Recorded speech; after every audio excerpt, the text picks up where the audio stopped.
It started recording and welcome, Carol. Welcome, Lou. So, it's been a wee while. I see you're on the alcohol this evening. Yeah. Right, okay. Well, today I went to Castle Espy in Cumber. And that's a place I haven't been to since they started the Green Living Floor in 2000 when I used to work for Friends of the Earth. And they ran that up to about 2011. Right? And I went there today and it brought back lots of memories. Like I met people who wrote Hell and High Water was a book that was written at that time, and I met the guy that wrote it, and there was lots of exciting stuff went on there. But anyway, on my way there today and on my way back, I decided to listen to the book called Asper Girls. I can't remember exactly who wrote it. It's downstairs, so I can't even give you that, but I will later. Asper Girls, and it was amazing. And in the first chapter, this person said, I believe that an Asperger's brain has a God connection, right? And this is something I have, with me being a spiritualist, I've thought about this a lot. And I always said that I believe women, I can't speak for men because they don't have such a strong intuition and that kind of connection that I see in women. So I think women with Asperger's live in their higher self, in their higher mind. And that's why they have such difficulty in relating to the world and relating to how the world runs and other people. Right? Because even as somebody that is spiritual, that is awakened, and I would consider myself at this stage enlightened, I can't connect with anyone hardly. I live on my own. I spend most of my time on my own. The only people I see are the people that are in my family and the people I love. Anybody outside of that, I cannot connect to them. So it made me think a lot today. Part of the thing with Asperger's. It's a different connection to spirit, that spirituality. I mean, if you look at people with Asperger's, many of them are interested in animals. They're interested in nature. They're interested in music. They're interested in the arts. And they're interested in books and knowledge. Those are all the pursuits of a higher mind, a higher vibration. And that's my theory. It's just my theory. But I believe that women with Asperger's are connected to their higher selves always. Or so what do you think of that? Always connected to their higher self. Yeah. Well, heart-centered might be another way of thinking about it. Heart-centered is another way of looking at that, because if you're connected with your higher self, you are heart-centered all the time. Yes, but then you come from a place of love. But you will get maybe that's why they get abused more, because they're more easily exploited. Also, that was another thing I remember once saying, I think it was to somebody, saying, I'm disabled because I see the good in people and it's not there.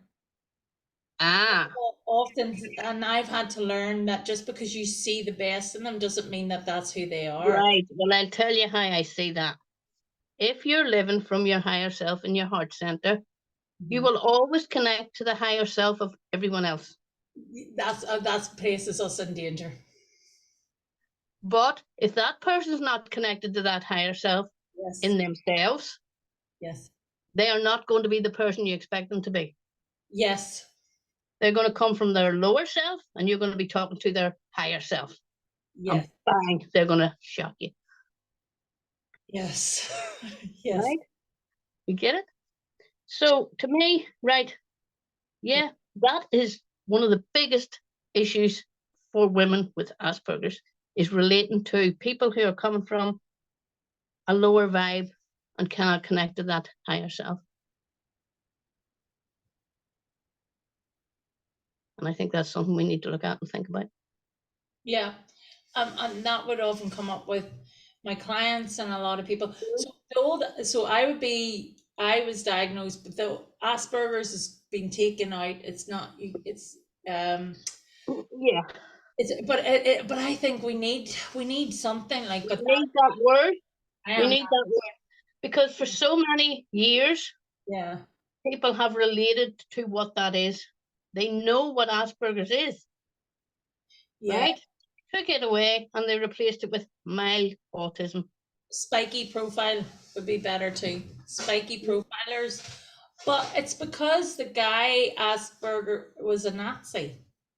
Yeah, A lot of but the word's not Nazi, even if the guy was. You know, that I word to me is, I like that word. I like it and I think it relates to me. I think It relates to many. it's in my report. She's the Asperger, so, but it's still it's supposed to divide the community, and it was taken out of the DSM-5 or whatever the Which is most. a load of bollocks to start with. Yeah, if you knew how they all came about, you wouldn't worry too much about that. I know the most misogynistic, one of the most misogynistic texts in the earth. But it was taken out, so it was removed in 2013. Mhm. Oh, but again, I think that shows the dangers of psychiatry too, because they would not want to support or protect a lot of people like me. So they Yeah, wanted to try and say, no, you're not suffering enough for so again, psychiatry and misogyny and just all connected. And who would want their way of healing? Yeah, we'll drug you and make you feel a bit better because you won't feel anything anymore, so you'll survive. Just go away, don't bother us, take some of them tablets. That's the way of everything. but have you seen this new stuff recently? About there was this really one of my clients sent me saying this is worrying me because they were like diagnosed, and then there's this kind of like this journalist who thinks he's God or something, right? And he's running around saying, I got diagnosed with ADHD by 3 professionals and I don't have ADHD. And I'm thinking, and then he starts talking to a psychiatrist who he's decided is the actual expert as opposed to clinical psychologists and different things like that, right? So the psychiatrist like, no, you don't have ADHD, but he went to private clinics and paid, and he got a diagnosis of ADHD. Well, I find that really harmful and sensationalist and disrespectful and cruel journalism, to be honest, because I think it misses the point, and a psychiatrist always misses the point in my perspective, because it's like, why are people seeking out these diagnoses? Why are they willing to pay? Why are they desperate for help? Because they're suffering. So he's going and lying. And so what did he say? And also, like, what is he saying to these clinical psychologists that he met the criteria?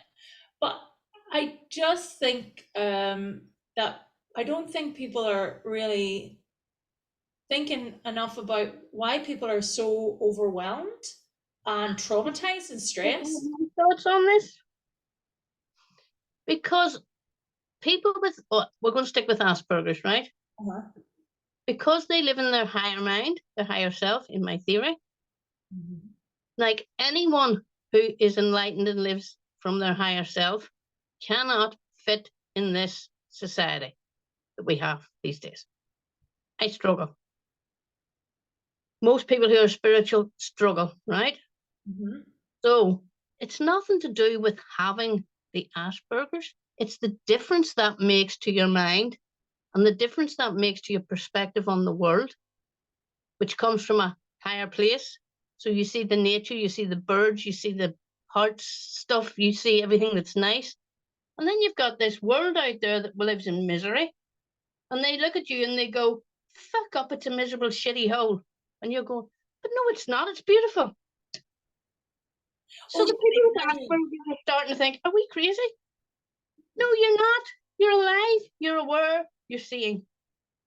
Well, people would say, like the gardener, I was like, no chemicals, and just tidy and all this here. And he's like, and I was saying about the dandelions, and I was like, they just make me so happy. And he turns to me and he goes, it's like living on a different planet. And I was like, I know, I And know, that's the main thing. I know it. It is a different planet. It's a different world. And you see, if we could shake those people into seeing it, No, what a but place would be.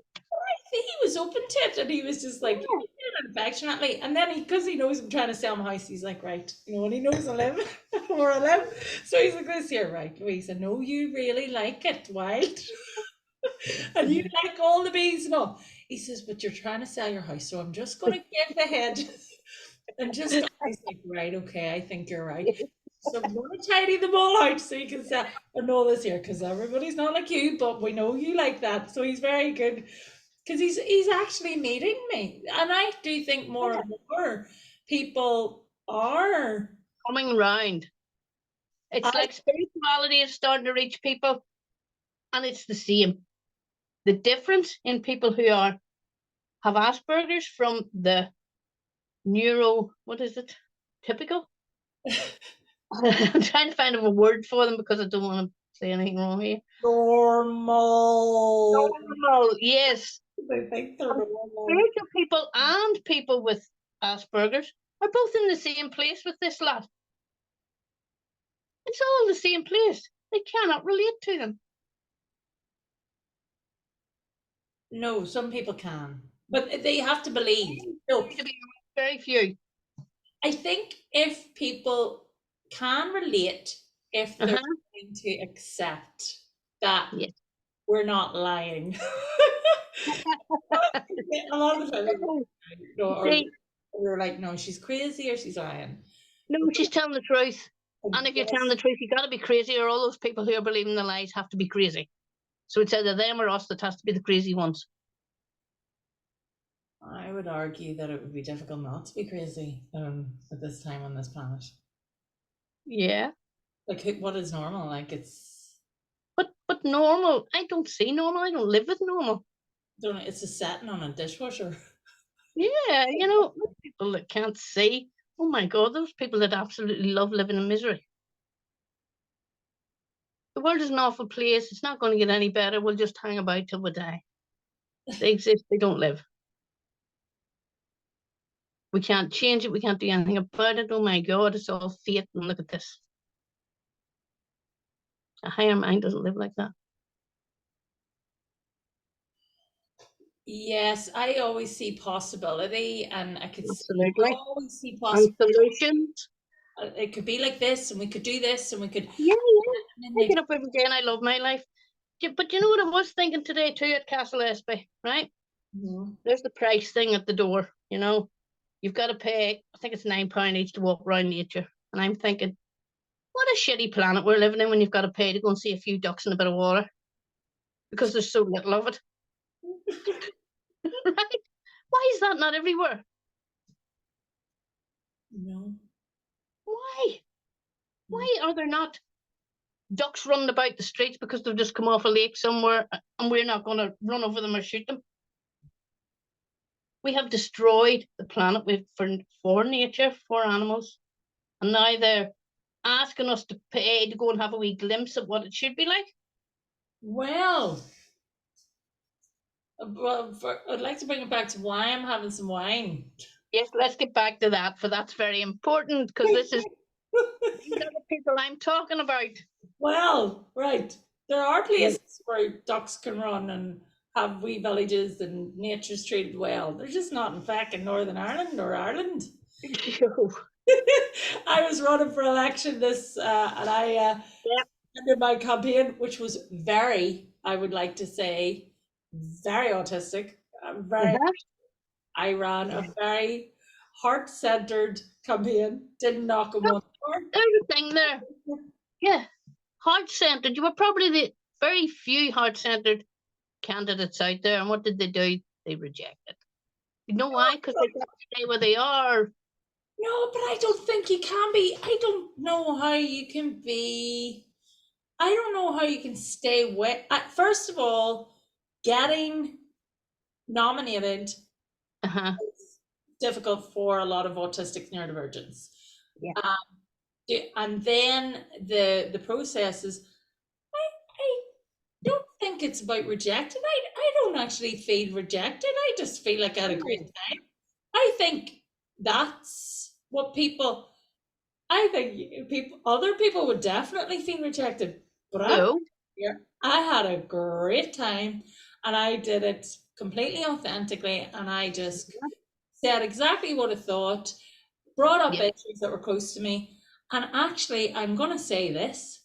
Mm-hmm. That result, I got 44 first preference votes, and I Right. drawn attention to mental health, misogyny, and the environment.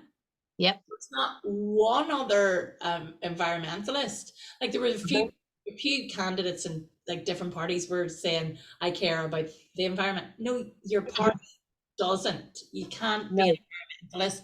You can't be a credible environmentalist in Alliance or SDLP or Sinn Féin or DUP. You can't. No. It's just not possible.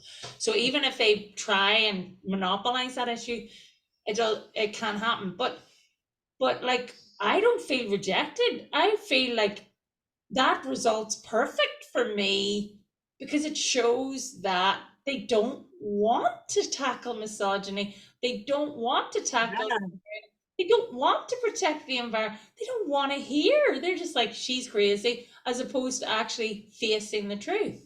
The Yeah. truth. Let me tell you, the truth fills people with fear. Yeah. In this country, they live in fear. The main parties feed that fear till Yes. people are nearly on fight and flight every day of the week because they're showing Totally. them flashbacks to the troubles. If you don't vote for us, this is going to happen again. A big one for the DUP. Let's put up old bombs. Let's put up people being killed. Let's scare the shit out of them. And if they don't vote for us, sure, them Sinn Féin ones is going to get in. And let's That's the way they do it. that's exactly what they do. Fear, fear. Even the moderate parties, Uh-huh. even the moderate parties are still bringing that, like, Yep. we're being bullied, canvassing, and we're still going out because we're so bitch and we're so macho and we're for the paramilitary, and they're bringing it all to this. So we're constantly reminded, paramilitaries, of bullies, Yeah. of Yeah. how divisive, of sectarian. When are they going to change the old record? Because I am sick listening to it for one. That's why I didn't vote.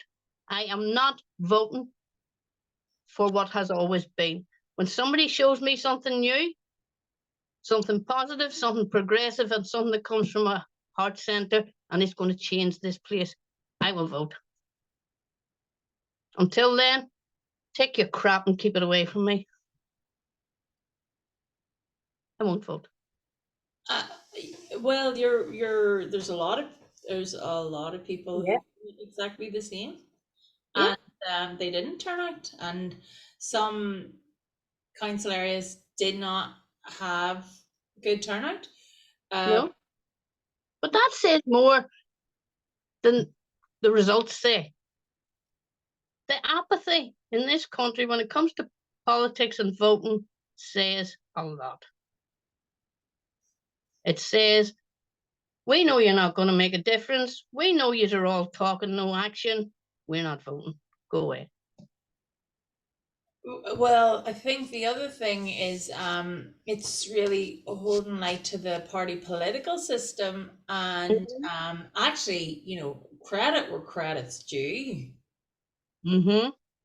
Sinn Féin are organized, like They they are. They, organized, and I think that's the thing. They are the most organized, and they're trying to bring others with them. yeah. As I think the DUP are their own worst enemy. Yeah. Well, number one, they go along the Tory line and they're middle class. They don't connect. There's nothing about them that working class people could relate to except the troubles. That's it.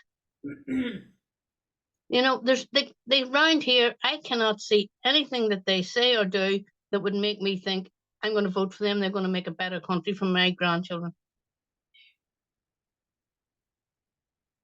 you know what I think's the hardest thing for me with them? Like they're rude, right? So they believe they're morally superior. Where Yeah, self-righteous.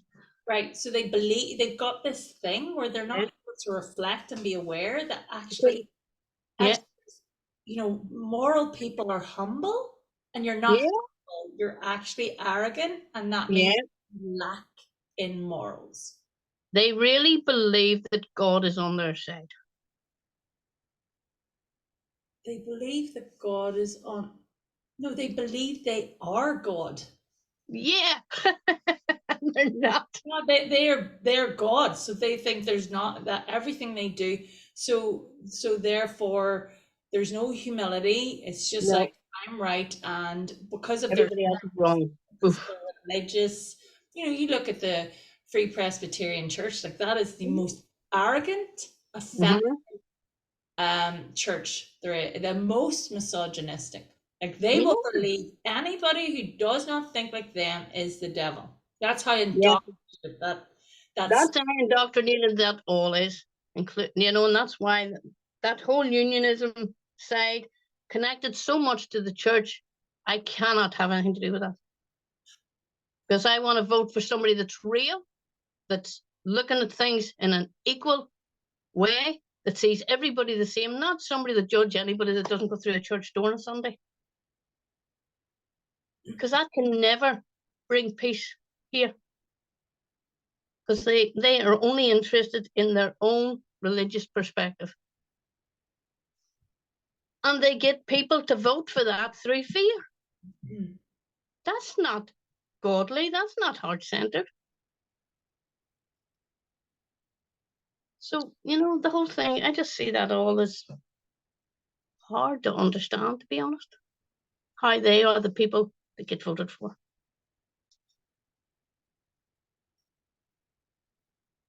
What do people want here? Do they want peace?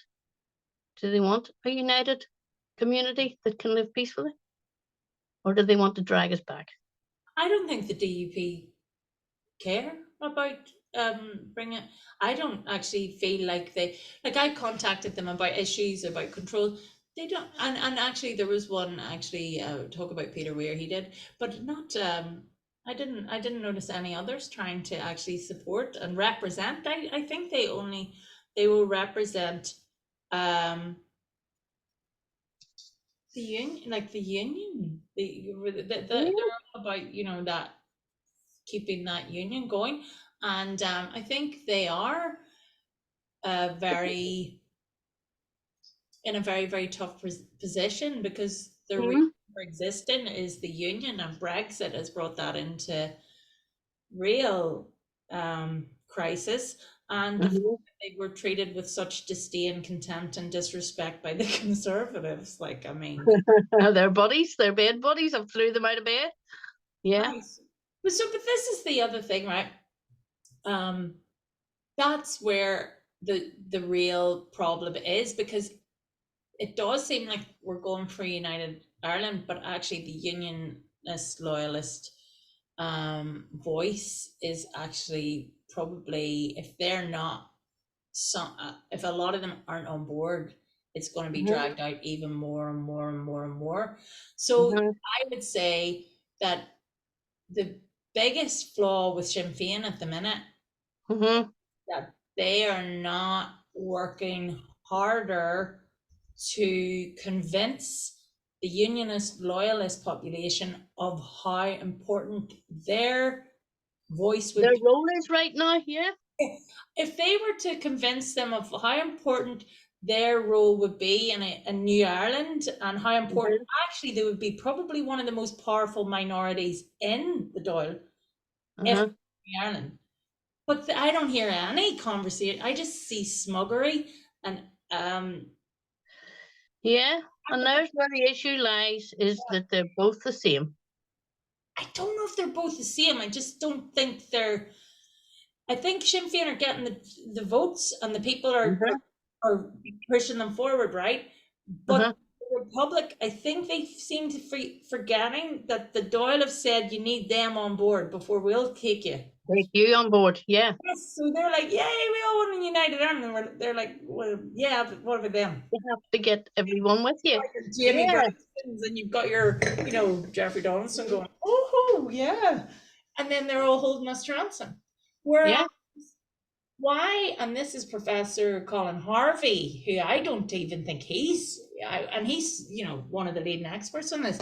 He's not talking about the strength and how powerful and actually that minority would be in the Dáil. Yeah. Yeah. Well, I don't know what the way forward is in this country. I mean, I just don't know. Oh, There needs to be a whole change of mindset in the politics, a complete change of mindset. do you know what I think the way forward would be? Talk to the children more. Yeah. On the The children young people. and what Yeah. they want, as opposed to fucking, this country's obsessed with the dead. Yeah. Yes. You know what I mean? Yeah. Focus on life and the future and what's ahead. Like, Jesus Yeah. Christ. What they want. What do you think? What? It's all tradition, tradition, tradition. Let's create some new traditions. Good, positive ones. Aye, have a bit of fun. Yeah. It's all is real doom and gloom. All the traditions doom and gloom. All the politics is doom and gloom. Let's lift it all up. The higher vibe. Yeah, You know, let's do that. let's do that. Yeah. Their energy can work wonders, That's what I think. Well, Positive energy from the outside. in my campaign, I'm really enjoying this week last wine. I'm not doing it every time. Everybody got water, but sure it'll do. But yeah, I do think I really enjoyed that campaign. I have to say, Carol, I really I did it. Oh God, do you know I can't even remember how many years ago it was now. I did it for Northern Ireland Labour. They don't even exist now. Northern Ireland Labour Party Upper Ban. I stood for election way back then with Dr. Alan Evans. And we had a ball.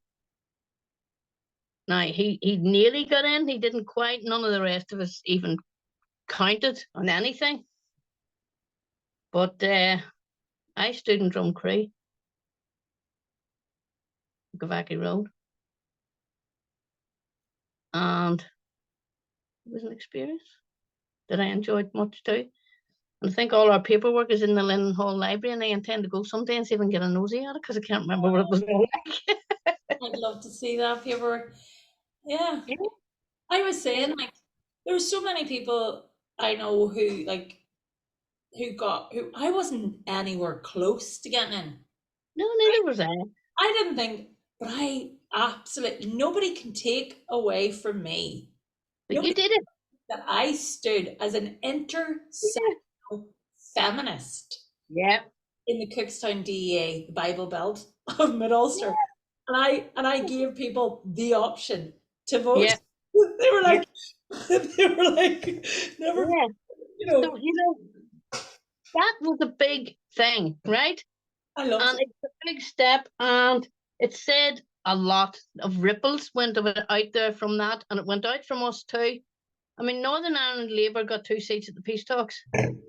Yeah. 2 seats. It wasn't a lot, but we were there. And I remember going into the debating chambers and listening to a lot of it and having lunch with all the different people that were there, and that was an experience. Yeah. Never to be forgotten. This wee squirt from Craigavon that left school at 16 and ran about on motorbikes was sitting in the debating chamber at the peace talks. Go on, Carol. I didn't give a shit. I just, wow, just to be in there. Go on. And yeah, it's an experience. And that's what life's about. Mm-hmm. It's about experiences, and it's about enjoying those experiences, no matter what they are. I was talking about all this to my daughter the other day. She invited me into the Students' Union, by the way. That's where she had me for a drink. with all her mates from uni. She brought her mum in. Oh, By the end of me talking to them, they said, would you come and do a talk in our class? Because you're really interesting to listen to compared to our lecturers. Yeah. oh, you Yeah. are. So, yeah, and we talked about all that, you know, and I've lost the track of this now, but when I was talking to her, you know, we were talking about all these politics and all, and they are so far removed, those younger ones, from the politics of Northern Ireland that it's unbelievable. They're just not interested. And none of them was voting. None of them. Amongst our young people. Yeah. So something needs to be done. People need to talk to them, but not the politicians, I don't think.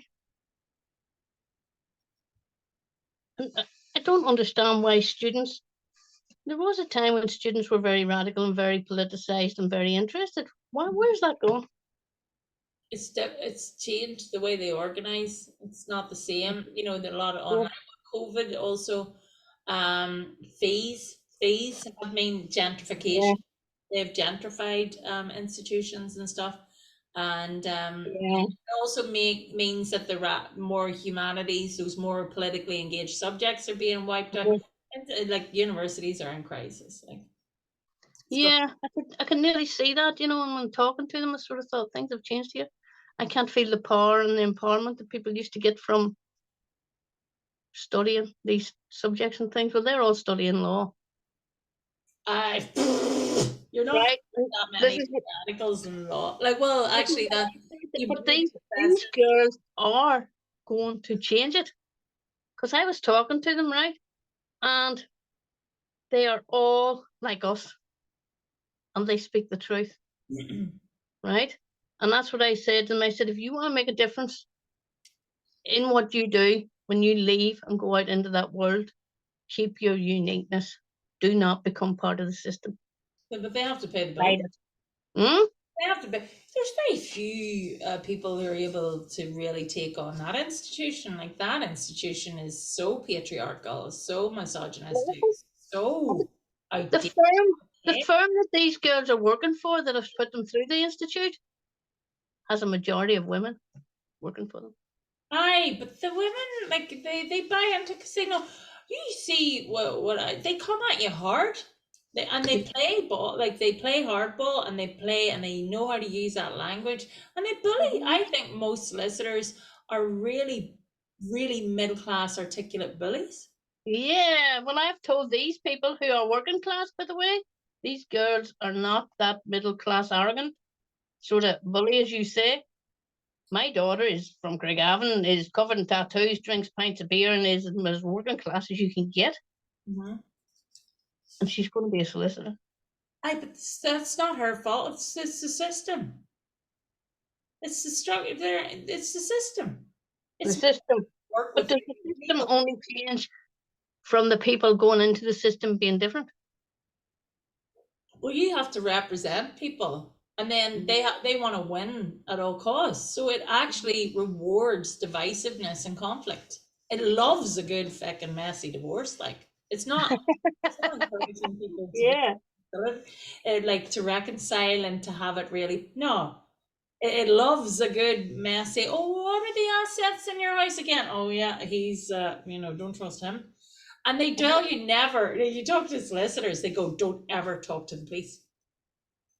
Don't talk to the police. Don't give them any information. They don't want. They've got to. They don't reward. The system doesn't reward good-hearted, open-hearted people. Yeah. It rewards psychopaths, sociopaths, and people who are liars. Absolutely.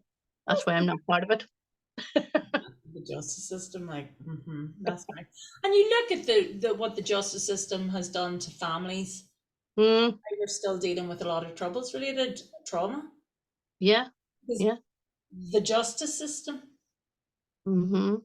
I don't. I think it's disgraceful. So, are there any systems in this country that are actually good for the people? Do you know the services that I think actually are the best? What's that? fire service, the rescue, and the ambulance, because they do what they're like, this is what we do, this is what they do, this is what we do. You know, whereas a lot of the others are saying we're the health service, but it's in crisis and it doesn't. It's a sickness No, service. the fire service and the ambulance service, well, the ambulance service has had a few problems recently. But it's very straight. It does that. Yeah, yeah. You Yeah. know, so it does it. It's It been does, with the resources. fire and rescue are probably friggin' amazing. Mhm. I remember going to Boucher Road one time. I used to work for an organisation called Break, and it was about road accidents and trying to bring down deaths on the road with young people and stuff. And they ran a big day at the Boucher Road, and it was the fire and rescue service. And most of the day was them doing demonstrations of accidents and cutting people out of cars and stuff. And it was fascinating. Aye. And the place was bunged, and they had all sorts of stalls and things, and it was really, really good. So the work that they actually do is amazing. And they don't get enough recognition for that. Yeah. Yeah. Yeah. But anyway, there we go. We've talked through all sorts. What was today? What were we? What was our? We didn't have one. We didn't really have one. We didn't. Well, We'll I get it the next time. I think you were just wanting an excuse for a glass of wine, yeah. relax and chill and just I talk. wanted to chat to you again, Carl. I missed you. Yeah. Well, I'm here. I love Yes, chatting. and we'll get back to it now. All right. Um, Yeah. and we have to meet up soon. Oh, we do. And also, what I would like to say to the people before we go, to the lovely people who've left comments on YouTube and who've encouraged us and sent lovely messages, I want to say thank you very much. And I want to say that I've really, really enjoyed doing this. And as a woman who all I had to do was get 10 subscribers and form, and then I ran my campaign, stood for election. And yeah, I got 44 first preference votes. For a lot of politicians, they would see that as disastrous. I saw it as wonderful. I see those 44 people as my soul family, and I am so grateful. Yeah. And I would say to any woman, the women, get involved, Go. get subscribers, and we need more independent women standing on issues. Like I stood on women's safety and health, and I bloody well told all those parties how dangerous they were, how they were letting women down, and I had the time of my life doing it. Can I just say something? Yeah. It was noticeable that some of those said parties, after you told them everything you had to say, started to mention misogyny. Oh, I got Cook start talking about misogyny. Like, I swear to fucking God, that was, but I see when people started saying they're misogynistic. I am sure there are so many husbands. And if it's not out there from your standing for politics, it's out there from our talks. Yeah, and I swear there's so many people in Cookstown going, nah, fucking Louise Taylor. And then the women are like, yeah, well, that's misogynistic. And then I think that's misogynistic. Yeah. So do you know the ripples are out there? I know. The ripples are out there. And that's what I want. Any woman watching this, if you've an issue that they're not addressing and there's election, get 10 subscribers and start just talking about it. Honestly, you do not know the impact that your actions have. And, you know, ego to the side, like the results, I wasn't even there at the count. I didn't actually care. Yeah, it doesn't matter. Yeah. But I got out there because I was sick of them not doing enough. So I would really love to encourage and going forward support any women who would like to say, it's just even YOLO, like you only live once. Like I can now say I stood for election. Yeah, I stood too. Yeah, so any women watching, even like, you know, you got your mum and you think your mum's great and you'll get all the family to vote for her because you have no parties. Get your mum subscribed and get her in there and get her on the ballot paper. Yeah. You know, it's a wonderful experience. And when they talk to people at their deathbed, what they say they regret most is the things they didn't do. Exactly. When I hit my deathbed, I am going to be ecstatic because I have done so much. You're going to go skinning in going, that was a laugh. Like, I had a good time. Worn out and done. I have done so much. I just go and I go, wow, what a life. Yeah. And you know, my outlook on the world, how I see things, how I live, how I feel. I sit in peacefulness every day. Every day, nothing disturbs my peace because I live in my heart center. And you have a clear conscience. I have an absolute clear conscience. Yeah. Yeah. I tell you, that's why we won't get voted in. At least you'll sleep in your bed tonight. Yeah. You know, I don't think the arena of brown envelopes and I'll scratch your back if you scratch mine was the place for me anyway. Do you know what? No regrets. And I had a great time. And you know what? Being your Something to tell your grandchildren. Yeah. Well, here that was a fun one, and this is our Carolyn Lou election edition. Yes, that'll do. Like, you go put it up there, and I shall talk to you soon. Good night, Luke.